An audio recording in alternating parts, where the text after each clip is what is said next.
네, 오늘은 여러분 주제가 중독입니다. 여러분 중독. 여러분 혹시 중독이라는 단어를 들으면 어떤 생각이 듭니까? 어떤 중독이 떠올라요? 마약 중독. 오, 세게 가네요 바로. 알코올 중독, 니코틴 중독, 핸드폰 중독, 쇼핑 중독, 도파민 중독, 고민 중독. 네, 저것도 중독이에요, 그죠? 아무튼 여러 종류의 중독들이 생각날 것 같아요. 여러분은 혹시 어딘가에 중독되어 있는 사람 있습니까?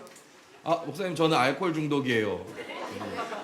없어요? 네. 다행이네요. 여러분 사실 뭐 나는 혹시 뭐 다른 거에 중독된 것 같아요 하는 친구 있습니까? 도움을 드릴게요. 없어요? 네. 여러분 우리는 보통 스스로 어떤 중독자 정도로 생각하진 어디에 중독됐다라고 이렇게 흔히 생각하진 않아요. 왜냐하면 중독이라고 하면 뭔가 아주 심각한 사람들 이야기 같고 좀 내 삶과는 좀 거리가 멀어 보이는 이야기처럼 느껴지기 때문이에요. 그런데요, 생각보다 여러분에게 중독이라는 것이 참 가까이 있다라는 것을 발견하게 되었습니다. 최근 조사 결과를 하나 봤는데요. 깜짝 놀랐어요. 청소년들 중에 여러분 담배를 한 번이라도 피워본 비율보다 오히려 마약류, 약물을 비의료적으로 사용해본 경험이 더 높게 나타났다라고 말하는 거예요. 무슨 소리예요 하고 있겠지만 여러분들의 이야기라는 거예요. 뭐 여러분에 해당되진 않을 수 있겠지만 자세히 살펴보니까 이런 이야기였어요. 특히 ADHD 치료제나 수면제, 식욕 억제제 같은 약들을 공부를 하거나 집중력을 높이기 위해 사용하는 경우가 많다라는 거예요. 심지어 어떤 학생들은 한 달에 20번 넘게 이 약을 먹으면서 살고 있다라는 것입니다. 이런 결과가 있대요. 또 한 가지가 더 있어요. 카페인. 여러분 시험 기간이 되면 커피나 여러분 에너지 음료 마시는 사람 있죠? 에너지 음료 마시는 사람 있어요? 뭐지 이름이? 몬스터, 핫식스 이런 거 먹어요? 난 그런 거 즐겨 마신다 한번 손 들어보세요. 즐겨 마신다. 있어요? 여러분 시험 기간 되면 막 지금도 커피 마시고 있죠? 그죠?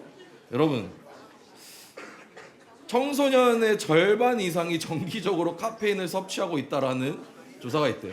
여러분은 그 절반이 아닌 사람들일 수 있겠지만 아무튼 그렇다고 합니다. 근데 그 이유가 뭐예요? 일탈을 하려고요. 목사님 저는 좀 일탈하려고 커피 한 잔 때립니다. 이렇게 하진 않잖아요, 그렇죠? 보통 이제 커피 마시고 하는 뭐 그런 한 친구들은 시험 공부하려고 잠 깨려고 이렇게 먹습니다라고 해요. 어떤 학생들은 뭐 카페인을 먹지 않으면 섭취하지 않으면 하루를 견디기 어려워요 이러는데 아마 그 선생님들 중에 그런 분들 많이 있을 거예요, 그렇죠? 아침에 일어나자마자 커피 한 잔 넣지 않으면은 제 몸이 돌아가지 않습니다. 뭐 이렇게 얘기하는 선생님들도 있을 거예요. 근데요, 여러분들 중에 그런 의문이 있을 수 있어요. 아니 우리 엄마, 아빠, 아니 선생님, 목사님도 맨날 커피 마시면서 왜 우리한테만 뭐라 하세요? 라고 분명히 여러분들이 생각할 텐데 제가 그럴 줄 알고 찾아왔습니다. 왜 청소년기에 카페인이 위험한가? 성인보다 분해 능력이 아직은 떨어진대요. 그래서요, 여러분들이 카페인을 너무 많이 섭취하게 되면, 그리고 카페인 적정 섭취량이 현저히 청소년들은 성인에 비해 적다라고 해요. 그래서 그걸 너무 많이 마시면 뇌가 발달하지 않고요. 공부 잘하려고 커피를 먹는데 뇌가 발달하지 않아요. 아이러니하죠. 수면장애, 심혈관장애, 정신건강장애, 그 다음에 칼슘 섭취를 저하해서 키도 크지 않고 아무튼 여러분 여러모로 좋지 않다라고 얘기를 합니다. 여러분 한번 생각해 보세요. 이런 어떤 것에 중독되어 있는 거 여러분 어떤 걸 의미합니까? 단순히 습관일까요? 더 이상 중독이라는 주제를 다룰 때 술, 담배, 마약 같은 이런 극단적인 이야기 말고도 우리의 일상 속에도 이런 중독이 많다라는 거예요. 근데 이런 걸 살펴보니까 이 중독이요 단순히 일탈을 위한 것이 아니야. 단순히 쾌락을 위해서만이 아니라 청소년기 학생들은 공부하려고요. 시험 공부하려고요. 그래서 커피를 마시는데요. 그래서 뭐 카페인 음료를 먹는데요. 그래서 약을 먹으면서 공부하는데요. 라고 이야기한다라는 것입니다. 처음에 나쁜 의도는 아니에요. 나 공부해야 되니까. 시험 기간이니까. 더 잘하려고요. 그런데 어느 순간 이게 없으면 안 되는 상태가 되는 거예요. 막 커피를 먹지 않으면, 이 약을 먹지 않으면 도저히 할 수 없는 그런 상태가 되는 경우도 있다라는 것이에요. 근데 핸드폰 중독도 마찬가지라는 거예요. 습관적으로 핸드폰 보죠, 여러분. 습관적으로 그냥 핸드폰 꺼내가지고 딱 열어가지고 보고, 막 지금도 지금 보고 있는 사람 있잖아요, 그렇죠? 핸드폰 꺼내갖고 보고 있고. 무슨 기분인지는 알 것 같아요. 여러분이 보려고 한 게 아니라 내 뇌를 거치지 않고 내 손이 보고 있는 거잖아요. 그죠? 내가 보려고 보는 거 아니잖아요. 그렇죠, 여러분들? 마치 우리는 이런 것들에 중독되어서 살아가는 경우가 많다는 거예요. 없으면 불안하고 하지 않아야 되는데도 통제가 되지 않아요. 그죠? 혹시 핸드폰 지금 계속 내가 통제가 되지 않아야 하는 사람 있어요? 목사님 제가 핸드폰 지금 안 보고 싶은데요. 한 10초 지나면 갑자기 핸드폰 꺼내갖고 막 인스타그램을 다 켜고 있고 막 페이스북 보고 있고 뭐 인터넷 보고 있고 게임 보고 있고 통제가 되지 않아요 라고 말하는 사람도 있을 것 같아요. 중독은요 마치 그런 거예요. 달리는 증기기관차에 계속해서 석탄을 막 집어넣는 거예요. 앞에 낭떠러지가 있는데 멈춰야 되는데 계속해서 연료를 집어넣는, 그래서 결국 추락하게 만드는 것이 바로 중독이라는 것입니다. 우리는 잘 알고 있어요. 낭떠러지를 향해 가고 있는 저 열차를 멈추기 위해서 어떻게 해야 됩니까? 브레이크를 밟아야 되고 더 이상 석탄을 그만 넣어야 돼요. 연료를 그만 넣어야 돼요. 우린 그걸 알고 있어요. 근데 이상하지 않아요? 석탄을 집어넣지 않으면 되는데, 연료를 안 넣으면 되는데 왜 그걸 멈추지 못하는 걸까? 오늘 함께 읽은 로마서 7장 19절의 말씀을 보면요, 우리가 끊지 못하고 어떤 중독에 사로잡힌 것과 같은 모습을 이렇게 말합니다. 우리 19절 말씀 함께 같이 읽어보겠습니다. 시작. 악을 행하는 자. 마치 이런 모습이에요. 핸드폰 사용을 좀 줄여야지. 오늘 집중해서, 오늘 진짜 집중해서 공부해야지. 나 오늘 핸드폰 내려놓는다. 나 오늘 인스타 안 한다. 핸드폰을 내려놔요. 나 오늘 진짜 커피 안 마시고 그냥 내가 졸릴 때마다 물 마시면서 잠깐 일어나서 산책도 하고 정신 말짱하게 해갖고 공부한다. 나 오늘 담배 안 펴야지. 나 이제 담배 안 펴야지. 이제 술 안 마셔야지. 여러분들이 이렇게 각오를 하는데 쉽지 않은 거야. 나도 모르게 다시 핸드폰 막 찾아오고 있고, 나도 모르게 정신 차리고 뭐야 내 핸드폰 하고 있네. 지금도 핸드폰 하고 있는 사람 있잖아 지금. 그죠? 정신을 못 차리고 있는 거야 지금도. 그러니까 내 뇌와 다르게 지금 여러분들은 뇌와 손이 지금 따로 움직이고 있는 거죠. 나도 모르게 그렇게 습관적으로 내가 절제하려던 행동을 다시 하게 된다는 거. 이상하지 않아요? 분명 나는 하고 싶지 않은데, 머리로는 하지 말아야지, 하면 안 돼라는 생각을 하는데 우리 몸은 막 행동하게 된다라는 거예요. 왜 그럴까요? 사도 바울도 오늘 똑같이 얘기하는 거예요. 내가 원하는 선한 일이 있어, 착한 일이 있어, 난 그거 하고 싶어. 근데 자꾸 내 몸은 악한 일을 하는 거예요. 내 생각은 자꾸 악한 생각을 하는 거예요. 그럼 바울이요, 이 도대체 왜 그럴까라고 생각하면서 이렇게 말하는 겁니다. 아주 중요한 사실을 말하는데, 이 문제는요, 내가 뭘 모르거나 아니면은 내 의지가 약해서만은 아니라는 거예요. 여러분들이 이미 알고 있어요. 그래, 청소년기에 카페인, 니코틴, 마약, 알코올, 핸드폰 중독 나쁘지, 하면 안 되지. 이거 모르는 사람 있습니까? 다 알잖아요. 다 아는데 우리는 그걸 하게 된다는 거예요. 이미 뭐가 선한 것인지, 뭘 해야 되는지, 뭘 하지 말아야 되는지 아는데, 심지어 하지 말아야지라고 생각도 하는데, 절제해야지라고 생각도 하는데 그것들을 못한다라는 것입니다. 몰라서 못하는 게 아니라, 마음이 없어서 못하는 게 아니라 다른 이유 때문에 한 거예요. 악한 것이 나를 그것을 하게 만든다라는 것이에요. 바울이 그렇게 이야기하고 있습니다. 우리는, 우리의 중독은요, 단순히 선택의 문제가 아니라는 거예요. 여러분들이 선택해서 핸드폰 하면 안 되지만 핸드폰 해야지, 술 마시면 안 되지만 술 마셔야지, 담배 피우면 안 되지만 담배 피워야지, 이러고 한다는 게 아니라 여러분들이 끌려가고 있는 상태이다라고 오늘 로마서에서 바울은 말하고 있는 거예요. 우리가 착각하는 지점이 바로 이런 것이에요. 여러분들은 나 언제든 끊을 수 있어, 나 언제든 멈출 수 있어, 난 언제든 절제할 수 있어 라고 생각하지만 그렇지 않다라는 거예요. 마음만 먹으면 안 할 수 있다라고 생각하지만 그렇지 않다라는 거예요. 우리는 스스로에게 좀 솔직해질 필요가 있습니다. 오늘 21절, 23절 말씀 보면 우리를 끌어가고 있는 그것에 대해서 바울은 이렇게 말하고 있어요. 우리 21절에서 22절까지 말씀 한번 같이 읽어보겠습니다. 시작. 그러므로 내가 한 법을 깨달았노니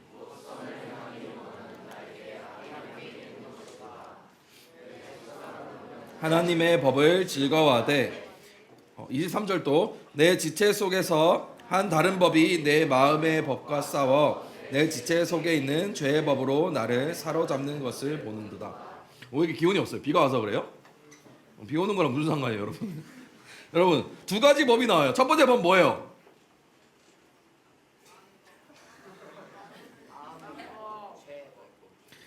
하나님의 법.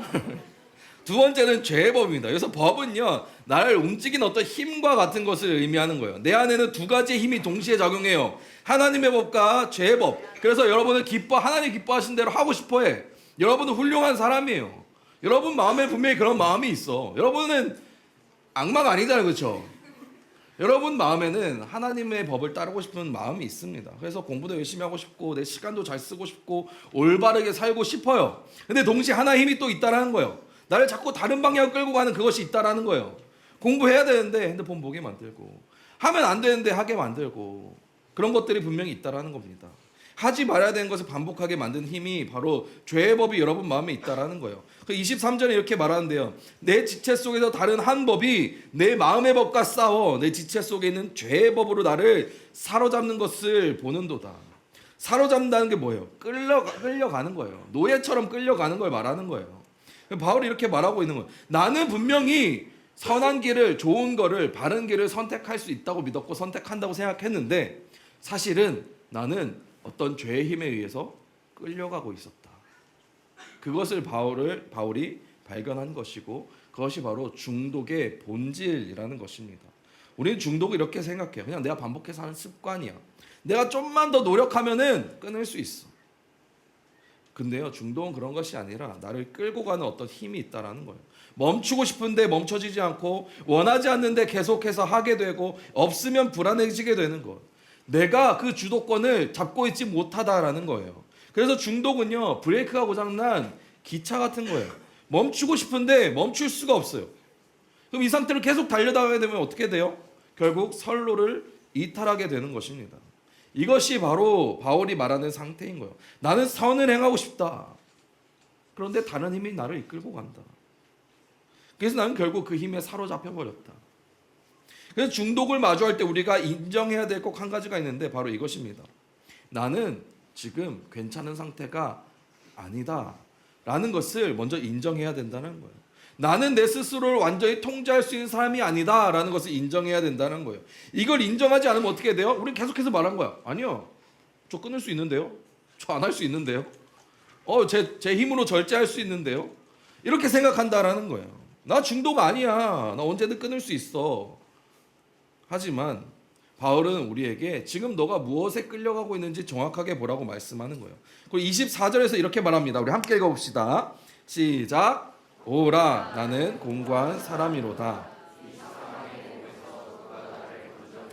여기서 바울은 누가 나를 건져낼 수 있는가라고 물어보는 거예요. 어떻게 이 상황을 해결해야 되지? 라고 바울도 고민하고 있는 거예요. 누가 나를 구해줄 수 있을까? 내 의지나 내 결심으로 해결할 수는 없는데 누가 날 구해줄까? 25절에서 이렇게 고백합니다. 한번 다시 읽어봅시다. 25절 시작. 우리 주 예수 그리스도로 말미암아 하나님께 감사하리로다. 그런즉 내 자신이 마음으로는 하나님의 법을, 육신으로는 죄의 법을 섬기느라. 바울은요, 그 문제 해결이 내 안에서 나오는 것이 아니라고 말하는 거예요. 예수님께로부터 온다고 지금 얘기하고 있는 거예요. 중독의 문제는요, 단순히 어떤 행동을 끊는 문제가 아니라요, 그 중독이 내 삶의 주인이 되어 있는데 그 내 삶의 주인이 되는 무언가를 바꿔내는 그 문제라는 거예요. 예수님이 내 삶의 주인이 되신다면은 다른 힘이 우리를 붙잡고 끌고 가는 것에서 벗어날 수 있다라고 말하는 겁니다. 그래서 우리는 중독을 마주할 때 이렇게 해야 돼요. 첫 번째, 스스로에게 먼저 솔직해져야 됩니다. 나 아직 중독 아니야 라고 얘기하는 것이 아니라 지금 뭐가 나를 지금 이끌고 가는지 정확하게 바라봐야 된다는 거예요. 그 중독의 뿌리를 찾아야 되는 거예요. 나는 왜 이걸 계속하고 있지? 나는 왜 핸드폰을 절제하지 못하지? 왜 나는 하지 말아야 될 것들을 계속하고 있지? 왜 나는 절제하려고 하는 것을 절제하지 못하지? 그것을 정직하게 돌아봐야 된다는 거예요. 왜냐하면 우리는 끌려가고 있는 존재이기도 하지만 동시에 우리는 그 선택 속에 책임도 있는 존재라는 거예요. 아까 그 말씀을 듣고 그렇게 생각할 수 있어요. 하나님의 법이 있고 죄의 법이 있어요. 저는 이걸 하고 싶은데 죄의 법이 날 끌고 가니까 제 잘못입니까? 죄의 법의 잘못이잖아요. 제가 하고 싶어서 하는 게 아니에요 라고 변명할 수도 있겠지만 우리는 그 안에서도 선택을 할 수 있는 존재라는 거예요. 여러분들은 단순히 어디에 끌려가기만 하는 게 아니라 그 가운데서도 선택할 수 있는 존재라는 것이에요. 그럼 우리는 무엇을 선택할지 고민해야 됩니다. 그 중독의 뿌리를 찾아서 다른 것으로 바꿔야 된다는 것이에요. 다른 것으로 채워 넣어야 된다는 거예요. 더 건강한 방법으로 바꿔야 된다는 것이에요. 더 건강한 방법이 무엇이 있을까요? 무엇이 있을까요, 여러분? 여러분들이 중독되어 있는 것에서 벗어나기 위해 다른 방법들을 찾아야 돼요. 여러분들이 담배에 중독되고 술에 중독되고 뭐 카페인에 중독되고 뭐 여러 가지 중독된 것들 중에서 벗어나기 위해서 운동을 해야 될 수도 있고요. 아니면 다른 건강한 방법을 찾을 수도 있어야 됩니다. 그리고 그 가운데서 하나님께 기도해야 됩니다. 하나님, 제가 이것에서 벗어나게 해주세요. 하나님, 제가 이것을 의지하지 않고 좀 싸워나갈 수 있도록 도와주세요라고 기도할 수 있어야 된다는 거예요. 중독의 문제는 단순히 어떤 행동을 끊는 문제가 아닙니다. 누가 내 삶의 주인이 되시는가 하는 문제라는 거예요. 내가 주인이 될 때 우리는 끊을 수 없는 중독에게로 끌려가지만 하나님이 내 삶의 주인이 되신다면 다른 힘이 우리를 붙잡아 준다는 거예요. 그래서 여러분이 이끌어가는 악한 것들이 있다면 거기서 벗어나게 해달라고 오늘 기도했으면 좋겠습니다. 하나님, 나는 혼자 할 수가 없습니다. 하나님, 제 손을 주체할 수가 없어요. 하나님, 핸드폰을 보는 내 손을. 하나님, 제 머릿속을 떠나지 않는 그런 절제하지 못하는 생각들이, 마음들이 제 힘으로는 할 수가 없습니다 라고 고백하는 것입니다. 그리고 하나님, 제 삶의 주인이 되어 주십시오. 제발 제가 죄의 그 악한 법에 끌려가지 않게 해달라고 우리 기도하는 것입니다. 오늘 말씀을 통해서 내가 붙잡고 있는 것이 아니라 나를 붙잡고 있는 것이 무엇인지 돌아보시길 바랍니다. 그리고 그 자리에서 예수님을 바라보면서 여러분 선한 것을 선택했으면 좋겠습니다. 더 이상 어떤 것에 중독되어 이끌려가는 것이 아니라 주님을 의지하면서 선한 길로 걸어가시는 우리 여러분들이 되시기를 축복합니다. 이제 함께 찬양하면서 다짐하며 나아가시겠습니다.